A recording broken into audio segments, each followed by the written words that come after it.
Okay mga kanoisy, next video. Tama nga kayo. Kapitbahay pala ni Eden ang nagsumbong kay Kalingap Rab. Nako, Yan ang bakit? atin ang malalaman mamaya mga Kalingap. So, kumusta mga kanoisy? Welcome back sa ating YouTube channel, Filipinoisy. So, ngayong araw, again, mula na naman ito kay Kalingap TV. Another update naman to, but ito ay patungkol naman kay Eden, Kalingap Eden at kay Mr. Kalingap Rab. So, ang video ito ay may pamagat na tama nga kayo. Kapitbahay ni Eden nagsumbong kay Kalingap Rab. Kalingap Rab latest vlog today. So, yan yung panonorin natin ngayon. Bibigyan natin ng reaction. So, bago natin simulan, Kalingap TV, support nyo yan.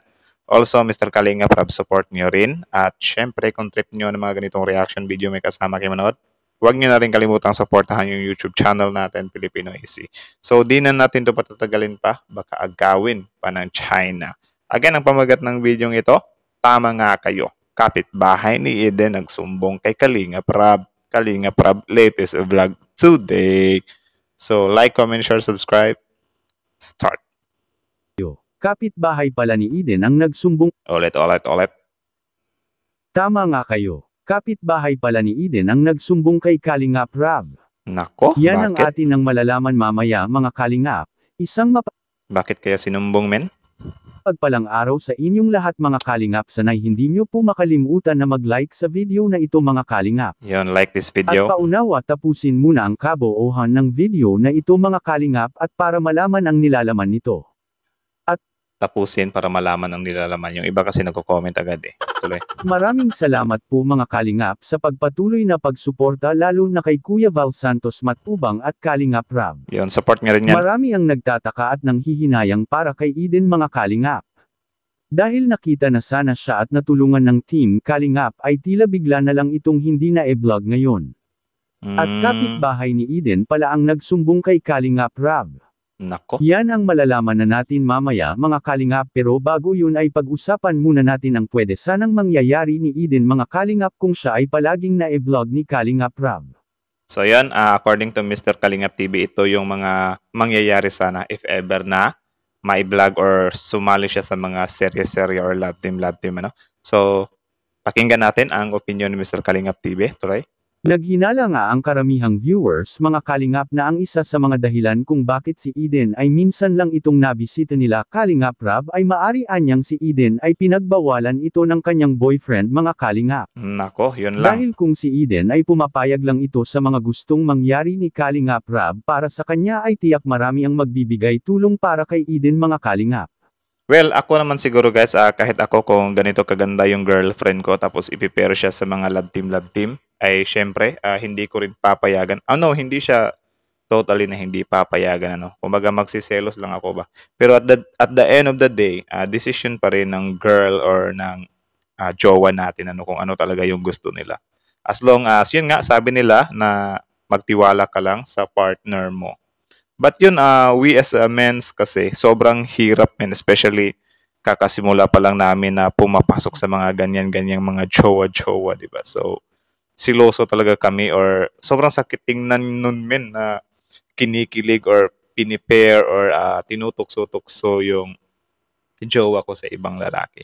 Though, in my opinion lang din naman yun, but yun nga, sabi ko sa inyo na if ever lang na yun, yung jowa ko ay firm talaga siya, binibigyan niya ako ng anong tawag dyan? Assurance na, hey babe, alam mo, ano lang yan, for opportunity, ginagrab ko lang. Don't worry, ang puso ko ay nasa iyo pa rin. So, something like that siguro. But I don't know. But in me, sobrang hirap din talaga yon. Siguro, takes time, pag-usapan talaga yan ng masinsinan. Pero itong si Eden, bata pa din naman kasi siya eh. So, I don't know the real deal o kung sakaling totoo man yun na may boyfriend thing, So, play. Dahil balak love team si Eden noon ni Kalingap Rab at para mas madali itong makakuha ng mga tulong na magmumula sa mga sumusuporta sa magiging love team nila kung sakali na natuloy pa iyon mga Kalingap. Tama. Ngunit parang hindi kaya ni Eden ang ma-love team siya sa isang tao mga Kalingap dahil nga si Eden ay mayroon na itong boyfriend at mag-4 na taon na silang nagkakasama. Halimbawa ganyan, isang example pa, kunyari lang, advice ko lang to sa boyfriend. Though, pwede namang hindi niya seryosoin or opinion lang naman ito. Hindi ko sinasabi na ipipilit. Siguro kung ako yung nasa kalagayan, especially ganyan, yung girlfriend ko ay mabibigyan sana siya ng time na tawag dyan men, mapatayuan ng bahay or whatsoever, di ba? So siguro ako ganyan, titimbangin ko siya ba na okay, siguro papayagan ko yung jowa ko kasi yung opportunity na para sa kanya yun eh.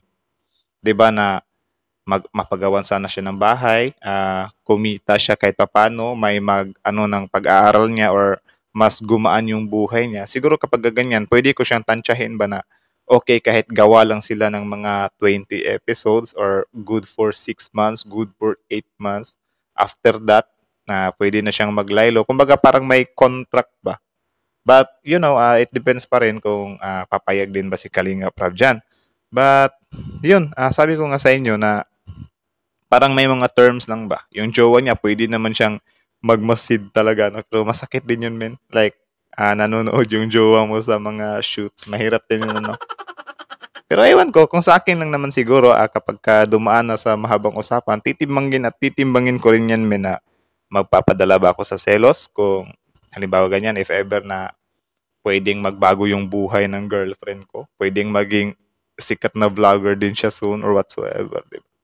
So, yun lang naman. But anyways, respect pa rin sa decision ni Eden at yung kung totoo man yung something boyfriend thing niya, no? Respect pa rin naman. So, yun, advice ko lang din naman yun. No, not advice. I think it's just my opinion. So, take it or leave it. So, walang personalan, opinion lamang. So, tuloy.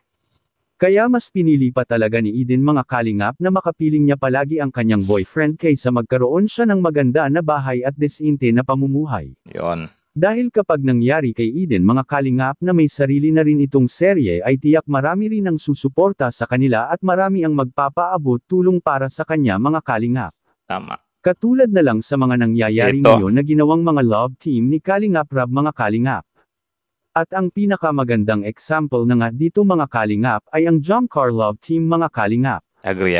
Kahit si Carla at ang nanay ni Carla mga kalingap ay pansin na pansin rin nila simula nang nagka-love team si Kuya Jomar at Carla ay ang daming mga biyaya ang dumarating sa buhay nila mga kalingap. Kita natin yun at lahat. Nasa kay Eden pa rin naman sana ang lahat ng desisyon mga kalingap kung tutuhanin at seryosohin niya ang magiging ka-love team niya kaya napakasayang talaga ng magandang pagkakataon niya na kanya lang iniwasan mga kalingap. What if na lang siya, love team na lang siya sa true boyfriend niya? But anyways, sabi ko nga sa inyo, programa naman yan ni Mr. Kalinga Prab, diba? So meron siyang K-Angels at meron siyang K-Boys. So parang din kasi yan men, two birds in one stone pala. Ang natutulungan ni Kalinga Prab dyan, dalawa. Hindi lang dalawa kasi kapag tiba-tiba yung love team na yan, naaambunan din naman yung mga mahina yung views. So, pangkalahatan talaga yon. So, kita nyo naman. But anyways, guys, wag nating i-bash itong si Eden or boyfriend niya whatsoever. It's their decision kasi yung selos, guys, sobrang hirap din talagang labanan yan. Siguro it takes time. Especially ganyan, mga bata pa din naman sila pag hindi nila gaanong tansyado pa yung buhay ba. Hindi porke tayo, mga adult na tayo, na pinipilit talaga natin yung natin na kesyo, kayo mga bata pa kayo. Pwede naman sanang walang ganyan. Alam nyo naman, itong mga kabataan ngayon, sila yung marurupok, not totally marurupok, but sobrang ng mga damdamin nila. Especially like ganyan, mga kabataan ngayon, sobrang init ng pag-ibig, nagdaragabog or whatsoever. So, wag natin silang husgahan kung yun nga yung napili nila ay yun, hindi sila nagpapablog dahil nga may shota or whatsoever. Let's just respect their opinion. Let's just respect their decision. So, pwede naman tayong magbigay ng opinion natin or any advices, but please don't expect na tatanggapin yung opinion natin kasi lang din naman, nagbibigay lang tayo ng opinion. Ika nga nila, walang seryosohan dito. No, walang seryosohan. Walang personalan. Something like that. So, let's just respect their decisions too. Tuloy. Daming ingay Maari rin sana na mapatayuan si Eden ng magandang bahay katulad kina Carla. Sinayang lang niya ito at mas matimbang pa sa kanya na magsisikap na lang anya siya para siya na lang ang magpapatayo ng sariling bahay nila mga kalingap. Kaya simula noon si Eden ay minsan na lang ito na e-vlog dahil sa ipinakita niya kina Kalingap Rab na hindi niya kailangan ng tulong na magmumula sa Team Kalingap dahil sa kayaan niya nilang magpatayo I don't think meron ba? Meron ba siyang sinabing gano'n? Na kaya niya magpatayo? Comment nga kayo sa baba, guys. Yun ang bahay nila. At sa kabilang dako naman mga Kalingap kapitbahay ni Eden nagsumbong pala ni Kalingap Rab. Yun, ano kaya yan? Sino yan? Sino yan? Any guess? Ako si Aling Marites. Joke lang. Joke lang. Huwag niyo seryosohin. Alam niyo naman yung mga natin, mga kapitbahay. Yung term Marites, Musang, si whatsoever. So, walang personalan tuloy. Joke lang naman eh. Tuloy. Kita po natin sa video. Pagbalik natin. Kasi ganito po, minsan po meron tayong mga na-scout na akala natin ay karapat-dapat. Pero may mga nagsasend po sa atin ng video na ibang ginagawa po dun sa perang binigay natin. Nako po. Kaya minsan po nawawalan din po kami ng gana. Hindi natin may pagkaila mga Kalingap na si Eden ay talagang napakabihira na lang na nababalikan nila Kalingap Rab. Kaya maaari rin na isa si Eden ang itinutukoy ng kapitbahay nila at sinisend nila at nagsumbong kay Kalingap Rab. So ano lang pala siya thoughts or tawag dyan? Parang ano lang pala siya, hunch na baka si Eden nga yun. But yun, kita nyo naman din, ang base kasi sa pag-a-analyze ko dyan, yung kay Eden kasi. Kaya minsan na siya napupuntahan. Kasi yun nga, since hindi naman siya sumali sa mga series-serie, of course, di talaga siya yung pinaka-main priority. Yun talagang mga nakilahok sa serye. Yun talaga yung dapat pagtuunan ng pansin. Kasi sa pagkakaalam ko, or correct me if I'm wrong, si Mr. Kalingap Rab yung something nagde-direct, di ba? So, kita nyo naman yung effort ng tao doon. So, dapat yung time nila ay talaga ba? Binabudget ng mabuti or nagagamit ng mabuti yung oras. Kumbaga, walang dapat sinasayang na oras. Ganun. Masasabi niyo po mga Kalingap tungkol. So, yun lang naman. Again, mula kay Kalingap TV, support nyo yan. Original video in the description box below. Tapos, syempre, Mr. Kalingap Rab, support nyo rin. Syempre, bago nyo iwan yung channel natin, huwag nyo na rin kalimutan supportahan yung YouTube channel natin, Filipino IC. So, yun. Kita nyo naman yun, guys. So, again, about pa nga dito kay Eden. Sabi ko nga sa inyo kanina na if ever na meron tayong mga opinion dito, huwag nating talaga dapat tanggapin mo talaga yung opinion namin kasi yun, at the end of the day or sa bandang huli, decision pa rin naman ni Eden, si Mr. Kalingap Rab na hindi niya nga pinilit yung bata, tayo pa kaya na nanonood lang tayo sa kanila, di ba? So, respect na lang din tayo sa decision nila kasi kapag ganyan, pinipilit natin sila, anong pinagkaiba natin sa mga tao na hindi din gumagawa ng mabuti sa kapwa nila, di ba? Whatsoever. So, lang talaga, respect their decision. Tapos yun nga, nakapagbigay na din naman ako ng opinion kanina na halimbawa ganyan. Siguro sa mga future na rin, hindi na itong kay Eden, out na sila dito sa any opinion. If ever lang naman na merong mga bagong nai-scout na Angel, tapos ipipair up siya sa K-Boys, tapos may jowa.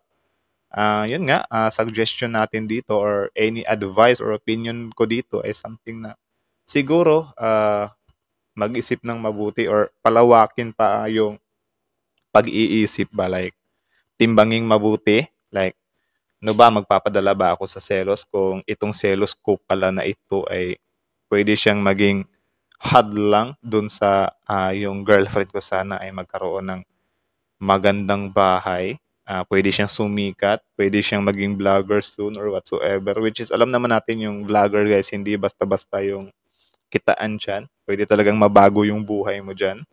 Malaking tulong talaga yan. Especially yung iba, kaya na mag-aral. Like ganyan, mga kabataan pa. Tapos, ganyan yung natatamaw mo. Opportunity din kasi yan eh.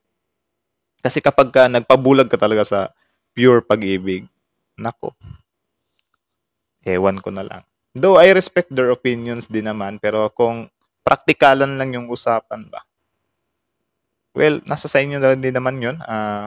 You can take it or leave it. Nga, sabi ko nga sa inyo kanina. Kung if ever lang merong opportunity na dumating sa inyo, wag kayong gaanong sa pag-ibig kasi especially mga ganyan, mga bata pa kayo, 'di ba? So yung parang lang din 'yan, mga puppy loves whatsoever. Diba? Mag-isip talaga ng mabuti. But yun, sabi ko nga, ulit-ulit, decision nyo pa rin yung masusunod. Yun ay opinion lang din naman ng feeling feeling ma-opinion dito. So, ewan ko, nami-mental block na ako. So, I think that's it na lang muna, guys. Again, thank you so much for watching Kalingap TV, Kalingap Rahab, Filipino AC. So, like, comment, share, subscribe.